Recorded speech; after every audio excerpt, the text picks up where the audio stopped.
경기도 성남에서 전자발찌를 부착한 채 성폭행을 시도하려던 30대 남성에 붙잡혔는데 당시에 흉기까지 소지하고 있었다고 합니다. 평론가님 한번 설명해 주시죠. 네, 특수 강도 강간 혐의로 이미 전과가 있는 사람이고 네. 2013년에 이제 석방이 돼서 풀려났어요. 그런데 이제 이 성남에서 새벽입니다. 이 남성은 원래 새벽 3시 반까지 술을 먹고 네. 집으로 귀가를 했는데 함께 사는 할머니가 문을 잠궈놓고 열어주지 않았어요. 유리창을 깨고 들어가서 자신이 거주하던 곳인데 흉기 2자루를 들고 나와서 1시간을 거리를 배회하면서 서성이다가 새벽 4시 반에 친구를 만나기 위해서 상가 건물로 온 한 여성이 화장실에 들어가자 이 여성을 위협을 한 겁니다. 그래서 화장실에서 유사성 행위를 이제 요구를 했죠. 그런데 이 여성이 이제 달아나서 그때 또 친구와 만나서 이 남성 친구가 방어해주기 위해서 맞서다가 칼까지 맞습니다. 네. 그리고 이제 편의점으로 도망가서 경찰에 신고를 한 거고요. 현장에서 검거되지 않고 도주를 했습니다. 그랬다가 결국 나중에 인근에서 검거가 된 그런 사건인데요. 네. 전자발찌를 부착하고 있는데 저는 여기서 문제 제기를 드리고 싶은 게 전자발찌는 왜 부착을 하죠? 위치를 추적하기 위해서 부착하는 거잖아요. 항상 이제 범죄 우려가 있다는 것을 인식하고 전자발찌를 이 법정에서 부착하도록 하죠. 그런데 이 사람은 전자발찌를 부착하고 있기 때문에 잠재적인 재범 가능성이 있는 사람으로 이미 확인된 사람입니다. 새벽 4시 반에 이 거리를 배회하고 다닙니다. 1시간여를. 그러다 결국 범행을 시도하게 되죠. 이런 상황에서 전자발찌가 작동을 안 합니다. 왜 붙인 겁니까? 전자발찌를? 네, 말씀하신 대로 전자발찌를 붙이고 여자 화장실로 들어가서 범행을 저지르다가 적발된 건데요.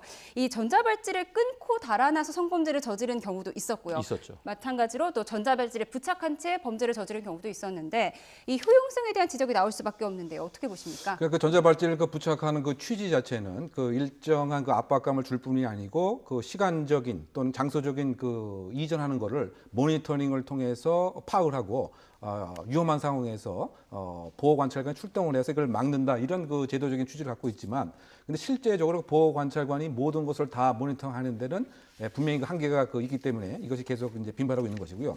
가장 그 중요한 것은 왜곡된 그 성적 공상이 치유되지 않고 전자발찌만 기계적으로 덜렁 채워 넣다 보니까 사실은 뭐 계속된 성적인 비행을 할 수밖에 없죠. 심지어 자기 집에 데려와서 성적 폭행을 하는 경우도 상당 부분 있습니다. 뭐 그런 측면에서 본다면 전자발찌가 그 만병 그 통치형은 아니다. 이런 인식이 필요한데 그리고 이제 끊을 수 있는 그 이유 자체는 이것이 이제 그 안에 철심이 들어가 있습니다. 그런데 철심보다 강도가 센 가위 등으로 이용하면 분명히 끊고 도주할 쉽게 끊을 수 있는 건가요? 그렇죠. 근데 그렇다고 해서 이 철심을 무조건 강한 철심을 들게 되면 또 인권 보장적 측면에서 문제가 있어서 어느 정도 재질을 갖고 있는 상태로 전자발찌를 두고 있지만 이것도 이제 끊을 수가 있을 뿐만이 아니고 본인이 원하게 되면 소위 말해서 이것을 버리고 도망가게 되면은 사실은 이 추적도 불가능하게 됩니다. 그냥 근본적으로는 전자발찌는 하나의 보조적인 장치고 왜곡된 성적인 공상을 교도소 단계에서 치유하고 또 사회적 출소 이후에도 보호관찰관이 지속적인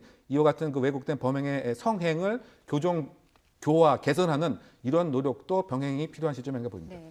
오늘 성범죄 얘기 많이 해봤는데요. 네. 어떤 잔혹한 아동 성범죄 대명사가 된 사람이 있었죠. 네, 이 조두순이 2020년에 출소를 앞두고 있습니다. 맞습니다. 물론 뭐 전자발찌를 부착하게 되겠지만 뭐 아무데나 돌아다녀도 뭐 막을 방법이 없는 것 아니겠습니까? 막을 방법이 없죠. 지금의 우리 현행 법규로 보면 잠재적인 범죄를 뭐 미리 예방할 수는 없잖아요. 그러니까 범행을 저지르고 나면 그때 체포하고 입건할 수는 있지만 범행을 저지르지 않는다면 어찌 보면 잠재적 범행의 가능성이 있는 사람이 내 바로 이웃에 살고 있어도 법적 조치를 어떻게 할 수가 없는 겁니다. 그럼 이제 내가 그게 무서우면 내가 이사를 가야지 그 사람의 뭐 이주를 요구하거나 그 사람을 뭐 가둬달라고 하거나 감시해달라고 하거나 범행이 벌어지지 않은 상황에서는 뭐 조치할 수 있는 게 없거든요.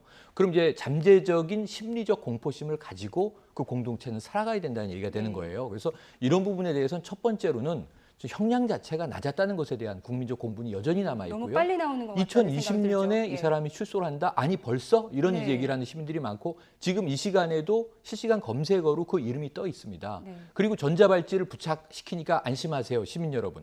지금 전자발찌 사고가 나고 있잖아요. 저는 아까 그 말씀에서도 자 그럼 이제 이 전자발찌를 붙인 과거 전과자를 모니터링하는 사람들의 한계가 있겠죠.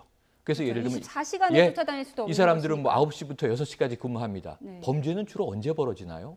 그럼 2교대, 3교대로 이제 밤에 모니터링을 하는 요원들이 어쩔 수 없이 돌아가면서 24시간 감시 체계를 유지해야만 시민들은 그래도 안심하고 잠들 수 있는 거 아닙니까? 그리고 이런 면에서 전자발찌가 무용한 것 아니냐 하는 이 우려감들이 시민들로부터 나오고 있다는 걸 조금 신경 써주시고요. 치안 강화가 무엇보다 필요한 시점인 것 같습니다. 네, 말씀하신 대로 치안 강화가 필요할 것 같습니다. 네, 지금까지 이용혁 건국대 경찰학과 교수, 최영일 시사평론가와 함께 한 주간의 사건 사고 알아봤습니다. 고맙습니다. 고맙습니다.